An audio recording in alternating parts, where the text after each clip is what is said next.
All right. What's up, guys? We're going to check our audio. Jillian says she's not getting anything in her ears right now, so we're going to see what's going on. I am ready for tonight. It's going to be a good one. You hear me now? You don't hear nothing, huh? Well, hang tight. If you guys are in chat, let me know. I hear now, but you sound muffled. You're not on the board. All right, let's try that now. What's up, Ashley? Thanks for joining us tonight. All right, we're going to check out the audio before we start the show off. Make sure everything sounds and looks good. Anything better on your end? Yeah? Yeah, we're better. We're good to go. But that's weird because you didn't hear the intro or anything play, huh? No, nothing went through. All right, we're ready. We're good now, though. I'm excited. Like I said, this will be a good one. You okay with her? I'm a little rusty. It's all right. Let's go. Hello and welcome everyone to season 6 of the Gaining Fast on Memphis podcast, a place where we connect memories to melodies. I'm your host, Aaron Shriver. And I'm Jillian Shriver. Our mission tonight is to provide a platform for motivated singers, songwriters, passionate fans, or someone who's making a difference in and around the music community. We hope everyone listening leaves inspired with a positive outlook and begins connecting their own memories to melodies. I never get through that ever anymore. Tonight we are presented by our good friends at Arlo Revolution, cinematic wedding films, music videos, and promos. Find them at arlorevolution.com. One Tree Planted. For every 1,000 downloads of the show, we plant a tree with one tree planted. Download the show today on your favorite podcast app. And then Poddecks. Poddecks are the hottest tool to get your next great interview. Unique interview questions in the palm of your hand. Our on-screen sponsors are Art on a Hirewire by Joelle, original custom artwork inspired by your life moments, treasured photos, and memories. And Shed Services. At Shed Services, we offer a full range of maintenance services depending on your needs. Find them at shedservices.com. If you're looking for ways to support or sponsor Gaining Fast on Memphis, then please head over to our Patreon page. Tiers start at just $1. If Patreon is something you can't do, the next best way to support the show is to like, share, review, and subscribe anywhere you can find us. Remember, you can join us every Monday night or sometimes some Tuesdays too at 7 o'clock on Facebook and YouTube, where you can interact with the show, ask questions, or join in on live chat with your favorite guests. Remember to visit the website gainingfastonmemphis.com for concert reviews, photos, playlist links, and more. We're actually doing something really cool this weekend, so we can't really talk about it just yet, but we will be talking about it very, very soon. But a little filming project we got going on this weekend, so yeah. I'm excited for it. So do a little traveling. But tonight, I'm very excited, like I said, for tonight's show. We're going to welcome on Ben Chapman for episode 135. Ben has been grinding away and working hard on his music career for years now, and his journey is a special one. Ben is making a name for himself as both a songwriter and an explosive performer. If you've not seen this guy play or see him live, man, you are definitely missing out. So one of the best ones out there. But tonight we are honored to discuss memories and melodies that make up his journey. We're going to welcome Ben Chapman on.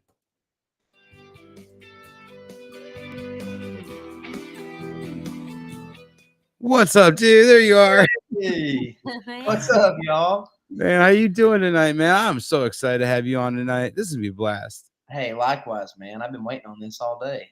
I've been trying to find it'll pop up. I'm gonna share pictures while we talk, and I was trying to find the picture of you and I from like 3-4 years ago, man, because I was like twice the size. Dude, that's a long time ago right there. Oh man, that's why I love showing some pictures of the journey you've been on. That's back when I had the short hair. Well, dude, we're gonna start the show off kind of like we do every week with our guests. I like to throw it way back to maybe your first music memory that you could think of, maybe what your parents listened to around the house, and then put that into your first concert experience, man, because everybody always remembers something from that first concert they went to. Yeah, dude. Well, so my dad is like a classic rock head, so I grew up on that kind of stuff, and then, but I have to say, like, I was like, you know, I was a Beatles nerd. So I was like finding all the cool music on my own. Like mom and dad, they listened to great music and stuff, and it was super fun. But like I really learned like that like classic country stuff and all that from my grandparents. But then like 6th grade, I fell in love with the freaking Beatles. So it was all downhill from there. But I guess my first concert that I remember going to would yeah, I think it was ZZ Top and Leonard Skinner, Hell and yeah. they were doing a co-bill, and I think I was like 9 or 10, and I was blown away because I was like a huge Southern rock fan, and I was just like, "Holy crap, this is awesome!" It's So, and it kind of blew up after that. I started playing guitar like right after that, so it was just like when I saw that live, I was like, "Oh, dude, I gotta play guitar or I'm a loser." I think it's kind of funny because the weekend I met her we were at Country Thunder in Wisconsin. I think the last night of the thing, Sunday Sunday, ZZ afternoon. Top and Yeah. Leonard Skinner closed Yep. out the show. The weekend we met. So Dude, probably that's the same awesome. tour they were doing. And he passed out on the lawn. Hey, it was I Skinner, should've man. ran- I Hey, should've we're all guilty of that at a Skinner concert. I passed out before Skinner, mind you. It was That is during true. Trick Pony. That I is fell true. asleep. I was awake for Skinner. So yeah, you got to pick them well. So That's no, man, right. that's awesome though. That as a first concert for talk about someone being hooked. I always have talked about my first show was Kiss. My dad took me to see Kiss when I was 15, and I was just blown away and hooked, dude. I think that's why I got my live concert need from I'm addicted to seeing these shows. Oh I yeah. think seeing a show like that, ZZ Top and Skinner, man, dude, that probably definitely Pretty embedded epic. some memories for you. Yeah, dude. It was crazy. And my granddad got to go, and now my granddad's like 84, and he's still kicking ass. I mean, he's awesome. But it was super fun to get to do all that with him and my dad. And I think it was just a guy's trip. I think we went down to like the beach and did the whole thing. So it was super fun. That's awesome, dude. That is so cool, dude. So what really got you into like playing? Were you playing at that time? Were you playing guitar already at that time? So being just at first I was just a music fan, and then that kind of led me on the path of like I have to do it. And but first started playing guitar when I was like, I don't know, like 11 or 12. Okay. And but that's definitely what started it all. Yeah, I don't say that concert Concerts gave you like that that, those concerts, once you go to that, you're itch. kind of just addicted at that point. So it's like you have no choice to play if it's something that you know What was something 'cause you were self-taught on the guitar. I remember when I was younger, I tried so hard, I even took lessons and I couldn't yeah. get it. So I was like, "No, I own like 6 guitars, but I don't play any of them." Yeah. But, for you, what was something that you found that was, your go-to to help you kinda learn? Did you have like a go-to just kinda Dude, and this is gonna sound so but YouTube, man. okay. Dude, it was YouTube. I mean, I had lessons, Yeah. and, I would go to the lessons and, this was probably when I was, like, 10 or 11, and I would go Yeah. to lessons, and I would hate it. I would be like, "I'm never playing this, like, I don't wanna play guitar, screw this." And, I was having to learn, scales and, just the traditional way the theory and all that stuff. Gonna say Yep. Metallica was probably your first one that you learned. Yep. Yeah. And I was like, "No, man, screw this. Let's play some AC/DC, dude." I was like, "The hell with this." And so I dropped out. You could say of the guitar school, and sat around for like a year or two and didn't pick up the instrument, and then went to the Skinner concert, and it kind of went all downhill from there. I was like, I got to learn Simple Man. And then Yeah. from there, it just was like, once you learn one song, it, You want to you're so addicted, it's like, oh my gosh, I got to learn everything now. So then it just sends you down a rabbit hole. So I love that you said YouTube, man, because that's the generation gap because mine was tablature books, dude. Like when I was like 15, 16, I was going to like oh yeah, dude. the local guitar store. I'm flipping through all the tab books, like, oh man, they got And the man, new those are Metallica. hard to read, I feel Mhm. like our generation had it way easier because it's like, I mean, you can literally look up a video of somebody playing Yeah. a solo note for note, and they slow it down. They put the camera angles on it where you can learn it. I mean, just Yep. note for note in 30 minutes, what would take y'all in a tab book, Yep. like 2 days, you know. 2 So weeks? What are you talking about 2 days? 2 weeks? yeah, We still didn't get it. yeah, but Your finger goes here, your other finger goes here, oh, okay, I got it, well, alright. and you can tell, man, because it's so crazy watching like Instagram videos or something of like, and there's like 8-year-olds who can play insane stuff note for note. And it's just like, how are you so like, what are you doing? It's like, Mhm. this is amazing. I And think any so kids like that many, lately. there's so many kids that are so good now because of all these, like, I mean, just the the videos, Yep. honestly. It's Well, just our son, we have an 8-year-old, man, he does that with Videos, Minecraft, there's dude. apps. He'll sit there Yeah. and watch a video on YouTube, like, how to build something in you can Minecraft, learn how and to do here he anything. is right on Switch building it right away, and I'm It's like, amazing, dude. It's "Yeah." awesome what that's one good thing about technology, and I can't believe I'm saying that because it stresses me out to send a freaking email, Yes. but I can't believe I'm saying that, but that is one good thing about technology. Well, hey, man, that's you can't send an email, but you can learn how to play guitar, so Nah. that's the way it goes. There you go, man. That's the way our brains work, you know? So now the opposite end of things, you co-wrote, or co-writer credit on all 13 tracks on your debut album. For Yeah. you, man, that's badass. I love that because I'm a huge fan of the songwriter. But when did songwriter writing come into play for you? Did you ever write like poetry back in the day, or did you maybe start writing around the same time with guitar, or when did that Um, come in? I mean, in school, I was always a fan of history and ELA, you know, so I was a big reader, uh, Uh, you know, that whole time, and still try to be, you know, but I fall short sometimes. But yeah, I've always been a fan of words, you know, and I never was like, you know, I don't have a Willie Nelson story of like he turned into, you know, poetry in first grade and his teacher was like, you're the best poet I've ever heard, you know, and it's like I don't have one of those stories, but I've always been a fan of words and stuff. And yeah. one of my best friends, Channing Wilson, he's from the same hometown I'm in, or I'm from, and Lafayette, Georgia. And when I was like 15, 14 or 15, um, he would introduce me to like Guy Clark and Towns Van Zant and like all that stuff. And we met at a party one night and I played with him and we just become friends after that. And then he just showed me all that great music. And he got to write with Guy a couple of times, and it was just amazing to hear all those stories and just hear the music for the first time, that style of music. Because I was always like a rocker, you know, Jimi Hendrix, Yeah. Allman Brothers, Dwayne Allman, Slide, Put It in Your Face, and just you know, just rock out. But when I heard that style of music, just it was mind blowing. And then that's when it went into like I started listening to like Hayes Carl and all that. And then I found Brent Cobb and Adam Hood, and then I found out that these were all Channing's friends. So that's just it was kind of amazing. So it just kind of all worked out, and it was all meant to be. And it was, but that's how I found songwriting.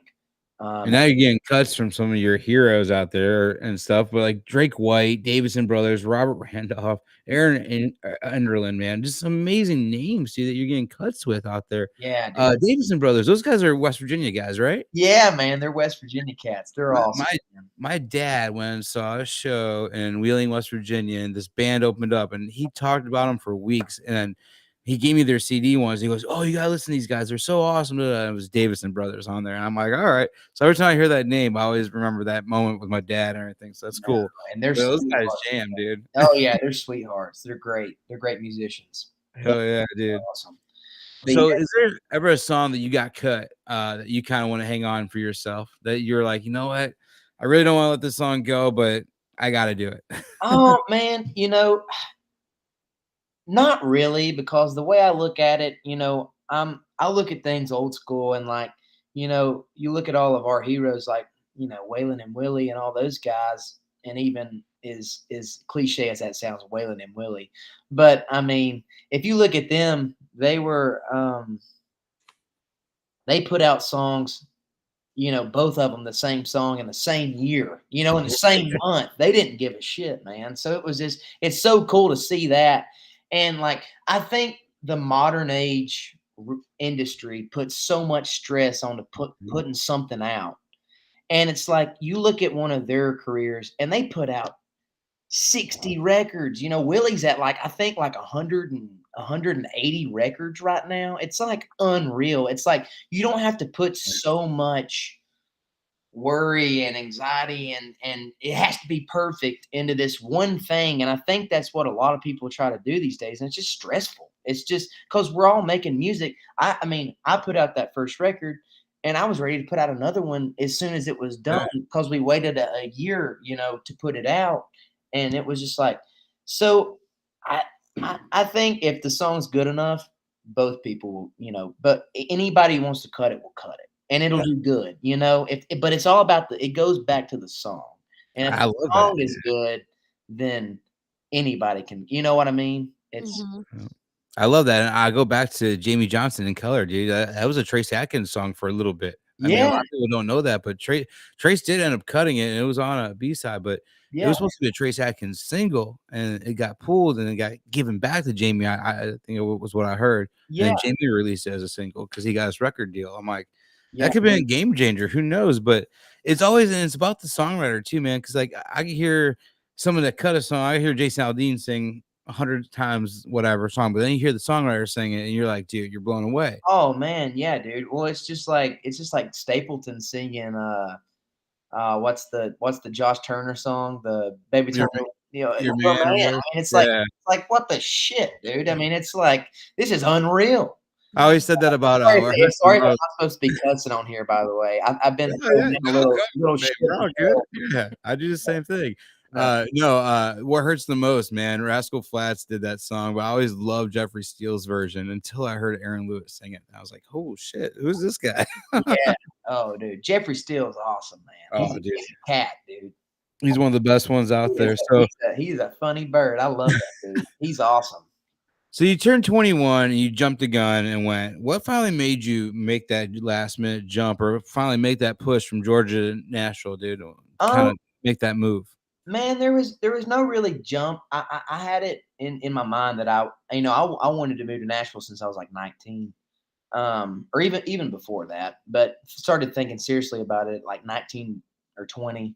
And then I was just like, I might as well wait one more year. So, because most of Nashville is networking, when you first get up here, it's not really anymore because it just drains you of going out every night and all that kind of crap. But at the beginning, you have to go meet your friend group and meet the people that you love, and that you want to hang out with and want to write with.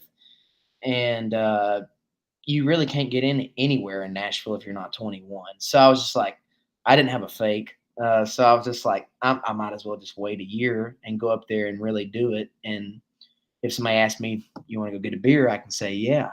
So that's kind of what made me wait till 21.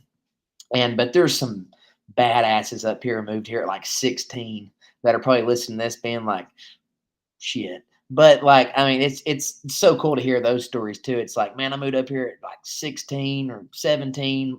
My parents moved me up here, and it's like I've been, sneaking into bars and all that crap. It's like, holy crap, y'all got some stories to tell. But yeah, man. So that's what made me wait till 21. But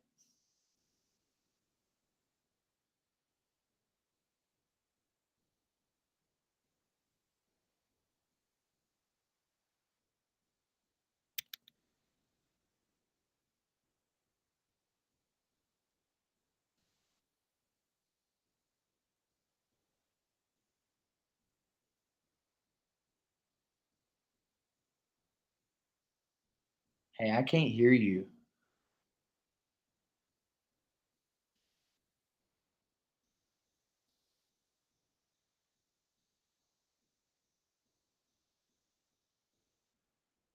Man. Hey, there you are.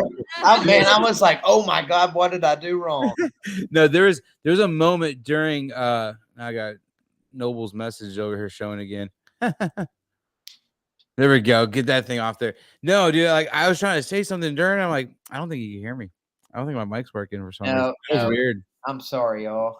No, No, you're all good, dude. Hey, nothing you did. that's why we do this live, and then I edit it and then put it on the streaming side. So anybody that's watching this live gets to hear these one of the kind things. And It's then, super candid. yeah, we Yeah, have I it love down it. there. I love it. Whatever, it works. Last week, our kid came downstairs in the middle of Hannah Dasher's interview. Yeah. Did you see him in That's the perfect. background going, I had to take her camera off. She had to run over there for the kids. So we're like, hey, whatever. We roll with it, man. We have fun Hey, doing man, it. that's So. what it's all about. So no, I love that, man. You finally got over there and started doing your thing. You got in with a good group of people, dude. You definitely networked the right way, and that you're right. Nashville's all networking there, and I think I saw something online. It was like, oh, you don't need a degree. Sometimes you just need good networking skills or whatever. And that's true, man. Networking can get you further than a degree can sometimes. Yeah. Sometimes. And like, I mean, first and foremost, it's all about the playing and trying to strive to be a good songwriter. But there is a lot to networking, and it's like I didn't like. I hope that doesn't sound like it's all about networking because it isn't. But at some point, you have to get into a bar to be able to talk to somebody. You know what I mean? So. Yep. well, I think it's all about support too. Like we've talked to so many people, and everybody's so supportive of each other, and it's not. Oh yeah. It's not like, who do you know? It's like, hey, what can I do for you to help you do better? Everybody seems to be like trying to support each other. And I think that that's amazing. I love everybody's in each other's Everybody's corner. so supportive. Yeah. That's the best thing about Nashville. Everybody's like, is it the musicianship? Is it the songwriting? Is it the, whatever? But it's the community that what makes it so cool. And I think that's why everybody is kind of addicted to it. Yeah. Because there's such a cool community, and there's a lot of crap to Nashville, but there's a lot of really cool, good people in Nashville. Oh, yeah, for sure. It is, and it's such a small world too when it comes down to it. It's so crazy to see how small a world it really is, and everybody has worked with each other. So, and it's cool because you're kind of doing that now. We talked a little bit about this on our interview we shared about a week or so, or actually just a few days ago. But Peach Jam, man, that's kind of where you're pulling all your friends in, man. I want to talk a little bit more about this because this is something cool that you started this year. Was it fresh for 2022, right? Yeah, well, we did 2 last year, just kind of at separate times. And then my manager, Mandolin Montic, she was like, "Hey, we should make this like a every month thing." And it's been awesome, man. We're on, I guess, going on month 8 now, so it's getting there. We're finally getting all the kinks worked out. And I'm sure y'all know, I mean, doing a podcast and everything, at first there's going to be some always kinks and stuff, but it's finally getting to where it's a really cool vibe, and everybody just seems to enjoy it. And we have a lot of the same folks come, and it's awesome. It's becoming like a family. It's really cool. Yeah, that's cool, man. You're creating some cool memories. I put in here creating cool memories in intimate spaces because it only holds like 150 people. Yeah, you just never know, and it's just a jam. And I know. You're talking about how you grew up in the Grateful Dead and all the jam bands and everything else. You guys just get up there and have an all-out jam, and that's what I love about that. And I gotta get down. dude. I gotta get down for one of these, man. These sound awesome. Do you think you're gonna take it into next year and keep it going for a little bit? Man, I hope so. I hope. And we've already been talking about it, so I think it's gonna happen. We're just gonna keep it going because it's almost too fun to stop. So. Right. And like I always say, as long as there's a man, and as long as people are coming out and enjoying it, keep doing it, man. As long as there's a space to do it, and man, you're killing it with that too. So, but speaking of like cool, intimate places and like cool venues, we even talked a little bit about Jamie Johnson. I'm gonna throw this up here, but Brushy Mountain, and then even the Caverns, a couple of places that are on my top venue list right now where I want to see some shows. Tell me a little bit about these places, man. What just kind of playing each of them and. For you, like, what it meant for you to play some kind of newer iconic venues. Yeah. Oh, dude, the Caverns was one of my favorite shows of all time. It was so cool. And then we were opening up for Marshall Tucker Band, which is like one of my. I mean, they're my heroes, and it was just so cool. It's literally I mean, if you haven't seen it in person, it's crazy, and it looks big, and I can see the picture. It looks big in this picture, but once you get in there, it's like so tight and so cool, and like so just like it's a freaking cave. It's awesome. It's just like I don't know how to explain. It's something that you really can't explain, and the sound's really cool in there. You wouldn't Oh, I think it's bet. that good, but it's really really cool. When I was a kid, I used to go camping all the time in a cave, and when I saw that they're gonna do a music venue inside a cave, I was like, "Dude, this is gonna be awesome." And it's right outside Nashville. It's not far outside Nashville, right? Yeah, no. It's like an hour and a half from Nashville, so not That bad. is awesome. That's cool. And then the old prison too, man. The Oh, old cave, dude. man. So the prison, one of our family friends actually owns the prison, and my brother-in-law is actually best friends with him. And so I've been hearing about Brushy forever, and in the makings when they were trying to turn it into like a venue and everything, and it finally got done, and they got Jamie, and we went. Dude, it's one of the coolest venues. Was that the first one? The This first wasn't the first show. okay. I I was think like, they "Damn, had you got to play the first one? That would've been awesome." I think they had a couple of shows before, Nice, but dude. I think this was the first sellout that they had, and it was so cool. It Hell was just it was it's beautiful over there. So you're in the mountains. You're like Mm. north of Knoxville, and it's beautiful. It's right in the mount. Like you're like it's in a holler. Like the prison itself is. So when you go outside in the yard, then that's where like the stage is where they used to like play basketball and shit. It was crazy. That is so Um, cool. but you're just looking up at mountains and like the whole way around. So it was awesome, and the sound was really cool. And I think we're gonna do a few more shows over there later this year or early next year. So it's Nice, alright.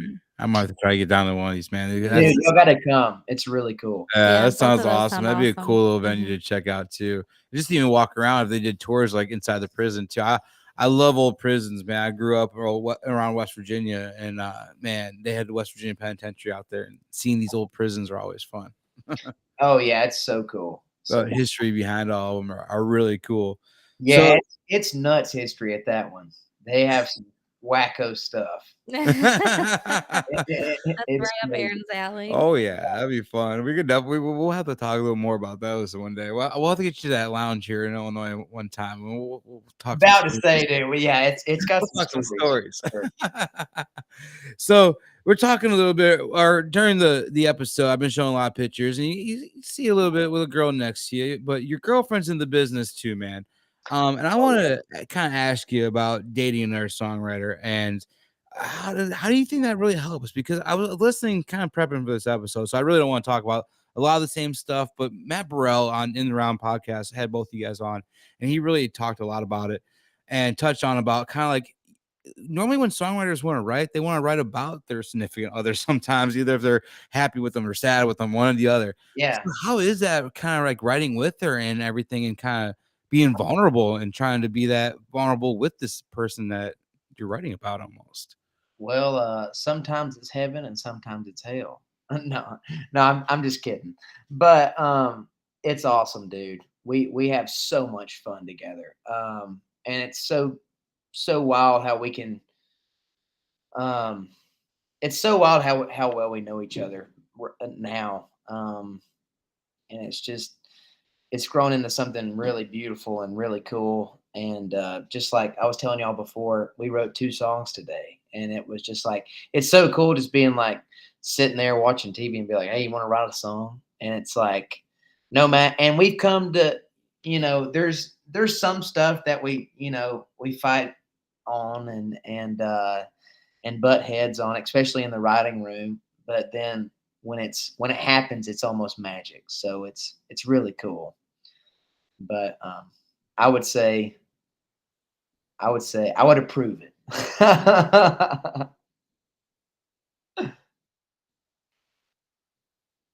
I can't hear you again. I'm sorry. I wanted to let you know for you.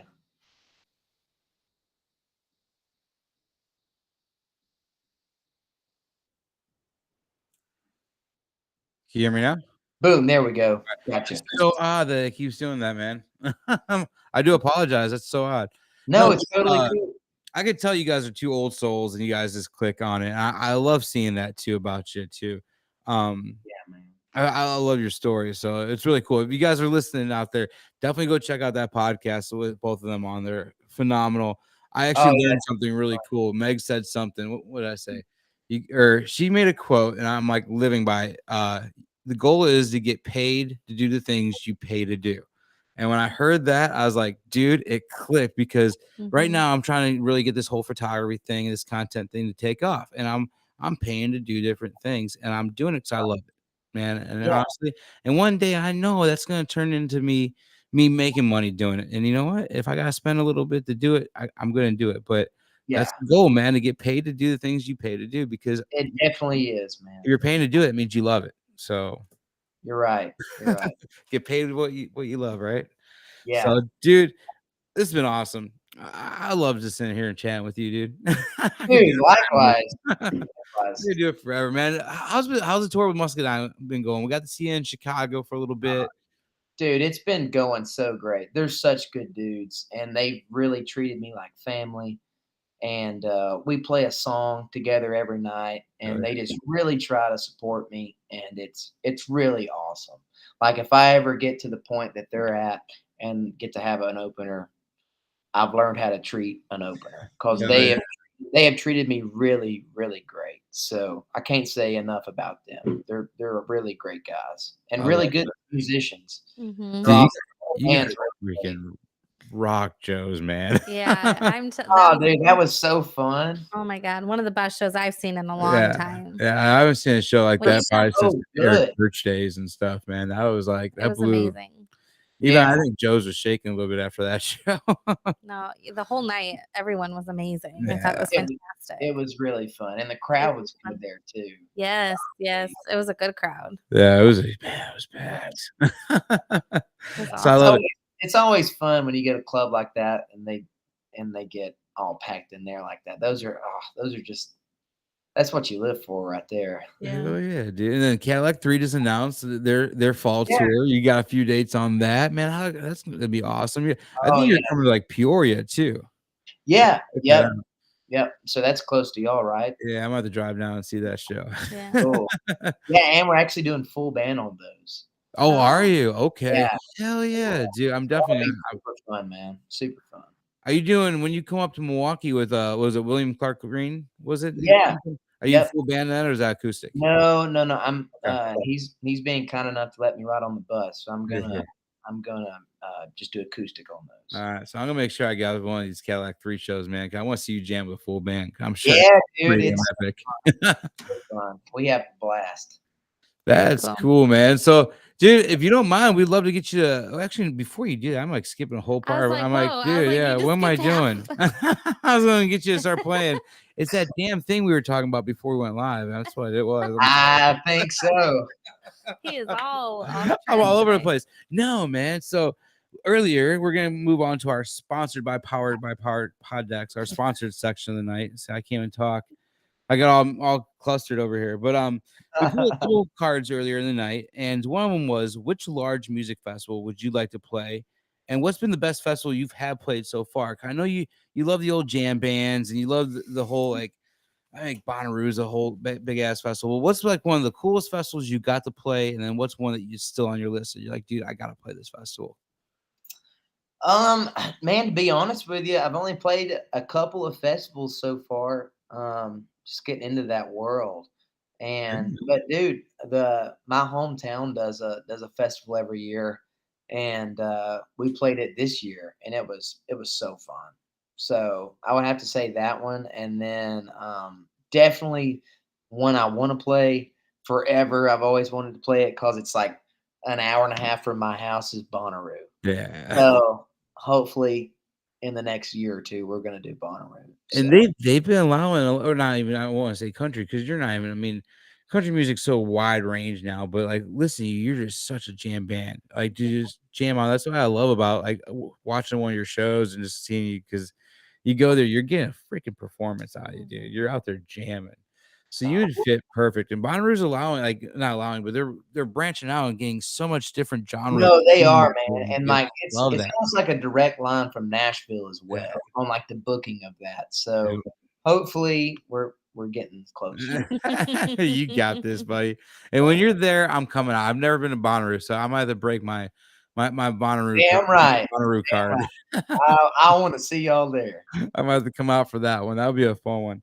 And our second one we pulled, are there any shows you played up to this date that stand out as most memorable to you? Maybe something that was in your hometown, like you just talked about, or anything like that just really stand out. You're like, you know what? I'm never going to forget this night.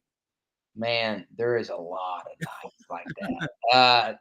But I guess the first gig that I really remember playing, that we did okay at, it was at a VFW, and I was like 15, and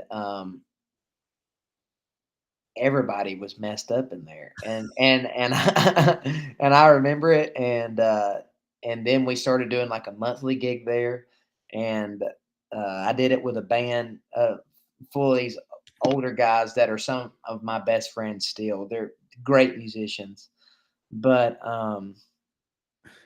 those are the nights that I remember the most. Oh yeah, man. Because that was kind of when I was staying really, really sober, and so I can remember everything. Yeah.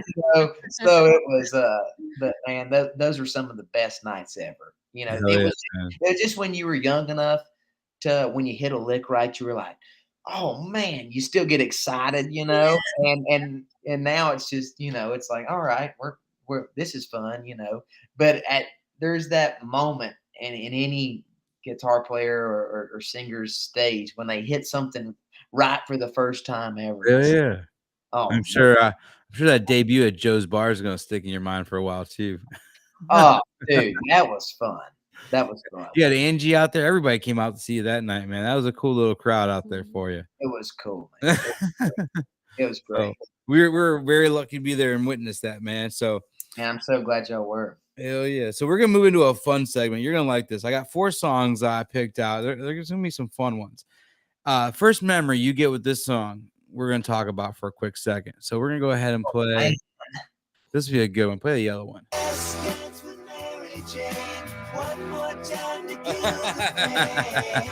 All right. So when you're hearing Tom Petty, Last Dance, Mary Jane, man, where's it taking you? When I'm like 16, smoking weed with my high school friends. Definitely. We would turn that song on. Sorry, Mom, if you're listening. But, oh, dude, we would turn that song on and go to town. It was so fun. Those are some of my best memories ever. I love that because that's probably what my same memory with that, because that song came out. And definitely definitely playing with like my first cover band and us doing that song. Definitely. I have that memory too. Oh yeah, dude. All right, go ahead and play the green one real quick. This will be a good one. Talking a little Grateful Dead. So Casey Jones, Grateful Dead. When you're hearing this, same memory, 16? Well, almost, man. That was more so like, man, I have to say, when my sister became like a deadhead, I really got into the Dead. So that puts me with my sister right there. So that's a good memory. But like that whole scene, her husband is like a huge deadhead.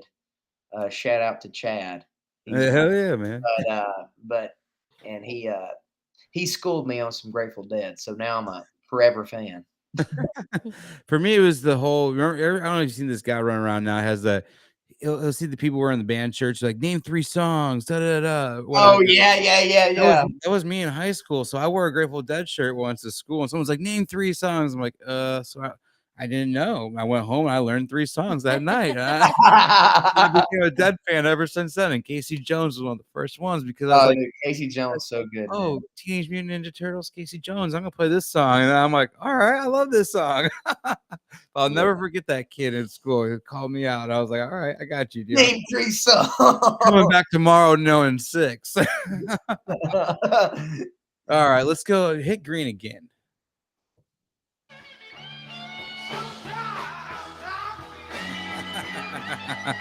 Told you I got some good ones. So Whipping Post, man. When you hear Whipping Post, Allman Brothers, where's it gonna take you? To my bedroom when I was like 14, trying to learn those licks. That and doing it old school, because I'd watched so many videos of rock stars being like, we listened to it in our bedroom on vinyl and we repeated it so much till we couldn't play the vinyl anymore. And I was like, well, I am just a big sissy if I don't do that. So I'm gonna go do that. And so I probably wore out a couple of Allman Brothers records doing that. And definitely that was from Fillmore East, at live at the Fillmore, and that is definitely a record that I wore out. Hell yeah. Well, this last one, I read somewhere that you're a huge fan of this person. So let's see. I love this next song. Go ahead. Dang me. They ought to take a rope and hang me high from the highest tree. So when you hear Dang Me, man, Roger Miller, where's it taking you, dude?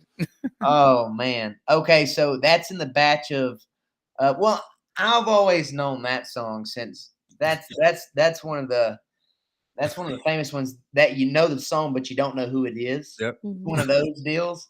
And then but when I got on the Channing Wilson songwriting rabbit hole, Roger Miller quickly became one of my favorite songwriters in the world. And him and John Hartford, to me, are still some of the two best songwriters that have ever lived. And that I know his son was writing a little bit. He's the best. Roger Miller is definitely the best. Hell yeah, dude.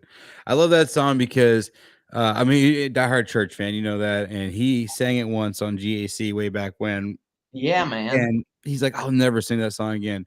And there's one time, it was my birthday, it was in Memphis. I was like, dude, you gotta sing this song for me. He's like, all right, it'll be the only time I ever say it's still on YouTube somewhere. But I got like a little 30-second clip of Church singing Dang Me by Roger Miller, dude. It's one of my favorites. I'm like, hell yeah, I got a little bit out of him. That's awesome, man. But it was cool, dude. And I always love that song, dude. I always love a big Roger Miller fan. So I love how we connected on that level. I know, dude. He's so good. He's such a genius. All right. Well, before we move on and get you to play us a tune before we say goodbye for the night, we're going to put on the hot seat. So this is kind of a little same concept. 60 seconds on the clock. We're going to try to do 10 questions, and we're going to see how fast we get through it. Okay. Music. All right. Your first vinyl you ever purchased? Oh, Let It Be. All right. If you had an endless supply of something, what would it be? Weed. Yeah. Who has the best pizza? Oh, probably Papa John's. If you're getting it from fast food, you know. The strangest thing you've ever seen in the middle of the road? Oh, shit. Oh, I don't know. It's not going to be weird. Just a turtle. Let's go. Right. Next question. Who would you want to duel in a guitar duel? So if you versus someone else. Well, I'm not good, so nobody. Somebody who. You wail on that damn thing. Playing. What's one thing people buy you think is a waste of money? Oh man, a lot of things. Cheap guitars. Oh, all right. That's a good one. What's a song you wish you wrote? Oh, LA Freeway, Guy Clark. All right, that's a good one. This one we probably know the answer, but this is gonna be a fun one for you. If you had to pick one, drink a little drink or smoke a little smoke. Oh, smoke a little smoke. Hell yeah. What's your favorite microwavable food? Ooh, pizza rolls. Oh, all right. I love that. The last one, you got to do some cool stuff, man. You got to just some cool things in your career, man. What's one thing that's still on your bucket list that you want to do? Is it a special venue you play? Maybe have like a #1 song. What's something that's on your musical bucket list? Definitely want to play the Grand Ole Opry. Really bad. That's just being from the country. That's the mecca of meccas. So if you play the Grand Ole Opry, you can die happy from where I'm from. What's your first memory you have with the Grand Ole Opry? What was it? Well, actually, I learned about the Grand Ole Opry when my granddad and me we went to the Ryman and it was before the flood. Yeah. And it was when they still had the actual stage. You know, they had the circle cut out that they moved to the new Grand Ole Opry, but Yeah. they had the stage still there, and getting to step on that stage and then saying that they cut out a hole and moved it over there. I was like, well, I got to stand on that hole. So I got to stand on the damn circle. So that's always been a bucket list one for me. Yeah, that's cool, man. That's really cool. I remember when they used to do it there. They used to have like Tuesday night Opry at the Ryman. Like we saw a couple of Opry at the Ryman shows, man. I always talk about one of my favorite moments, man. Church had the song Lightning, and GAC refused to play the music video for it because it's about a kid in a freaking electric chair and everything else. Yeah. And they did Opry live or GAC live at the Ryman, and it was an Opry show, and church closed with Lightning, and you could hear the pin drop, dude, awesome. Because everybody's like, oh my God, he's playing this song on TV. That's cool, man. That was a big FU moment, so I always love those. Yeah, dude. I love FU moments. Those are fun. So before we wrap up, I always ask if you won't mind playing one for us. I picked, if you don't mind, Hippie Speedball, but if you can play whatever. I just want to know the story behind the song before you play it. Man, I'll do Hippie Speedball for you. Right. That's one of my favorites. I love that song. You know, I love that song. Let me find a pick laying around here. But yeah, dude, Meg and I. Hold on, I'll get back on the screen. It's all good, dude.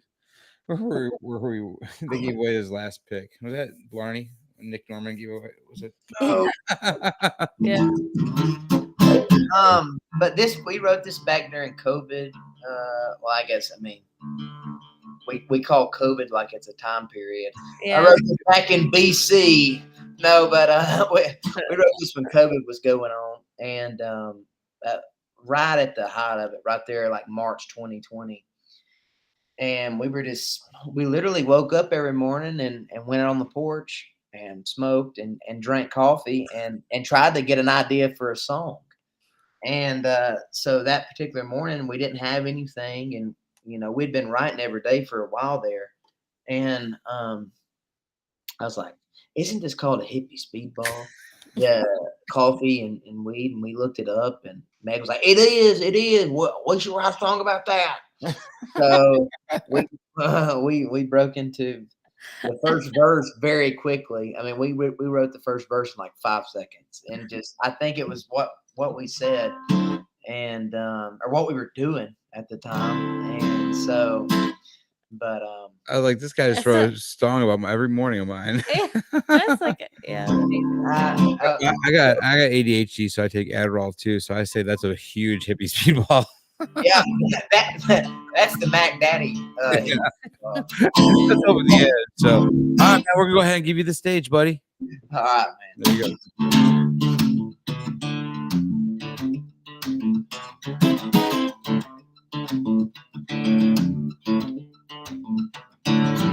Look back to crack of living, sitting in the morning light. I drink my cup before you spike it up, and I take the flight. I'm burning holes in my folding chair, my screws are coming loose. And you say that's just a side effect from the everyday. Nobody needs to book me, but I'm doing alright. Now I ain't on the pills and I hardly drink wine. Well, it ain't no blowing in, so you're rolling, and it suits me just fine. Now I get my fix on what they call hippie speedball.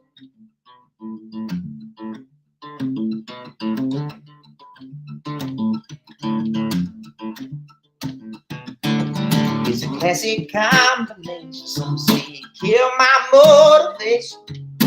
They tried it just one time. Let's see what I was saying. Well, up there in the city, they put all their money up their nose. But out here in the country, we got time to watch our grass grow.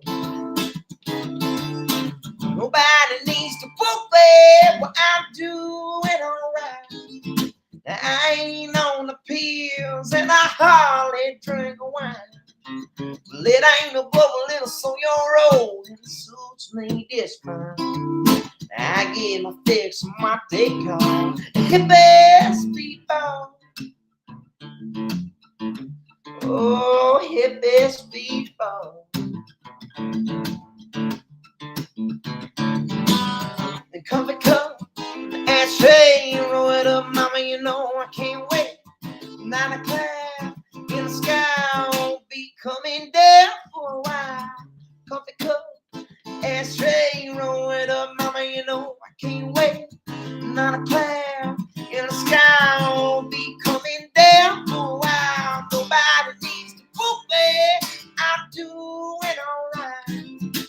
Now I ain't on the pills and I hardly drink wine. Well, it ain't no blood in the soil roll. It suits me just fine. Now I get my fix from my dick home. Hippie speedball. Oh, hippie speedball.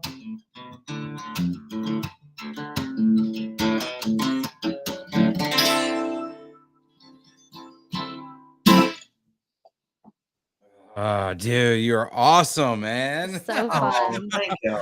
Jillian looks over. She's like, he's so He's good. I'm like, so good. hell yeah, he is.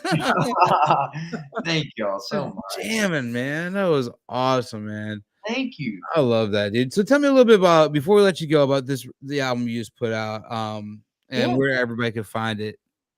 Yeah, dude, I made it with one of my best friends ever, Jake Gear, my producer and publisher, and he's awesome dude, and has 13 tracks on it, and Which is unheard of now these days.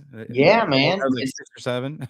yeah. So it's got a little platter for you, but you can find it anywhere. It's on literally all the streaming services and all that jazz, and on YouTube and all that stuff. So wherever you find your music, you can find it. Are you a fan of the old album process too? Back in the day, how people would make an album, like how they would feel like the whole album would come together as one. Like a project. So Yeah, is your more like a project? Oh yeah, oh Hell yeah, yeah, dude. yeah. Well, I try to be. You Hell know, yeah. it's sometimes it's harder than I it love looks, but yeah, man, I always try to follow that process for sure. Make a very cohesive record. So And it's an amazing record, guys. If you guys have not heard it, go check it out. Ben, thank you so much for coming on and hanging out with us tonight. hey dude. y'all, I had a thank y'all blast, so much for man. having me. This was so fun. We gotta get you back up here to Chicago shortly, dude. Just jam out, man. Maybe have you bring the band or something. We'll have to do something, dude. Oh man, dude, anytime. We gotta go visit a little place too. Hey, yeah, yeah. Rain check. Hell yeah, dude. Yeah. Next time we'll make sure you got a couple extra hours next time. There we go. That's all I need. All right, Ben. Well, you have a great night, man. We'll see you soon, dude. Awesome, man. Thank y'all so much for having me. Do you take care, Bye. man? Have a good night. See y'all. See you, man.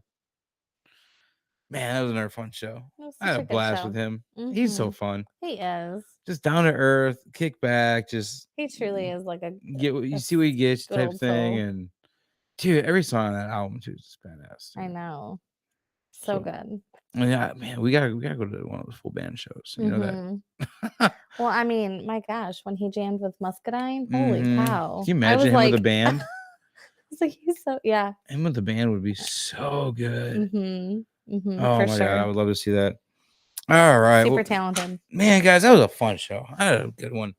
And I don't think we're gonna have one next week. Next week we're supposed to have one, but I think we're pushing it back. It was Warren Ziders, which I'm so excited for him to come on the show. If you guys don't know who that is, you gotta check him out. But he has a new album that's gonna be coming out soon.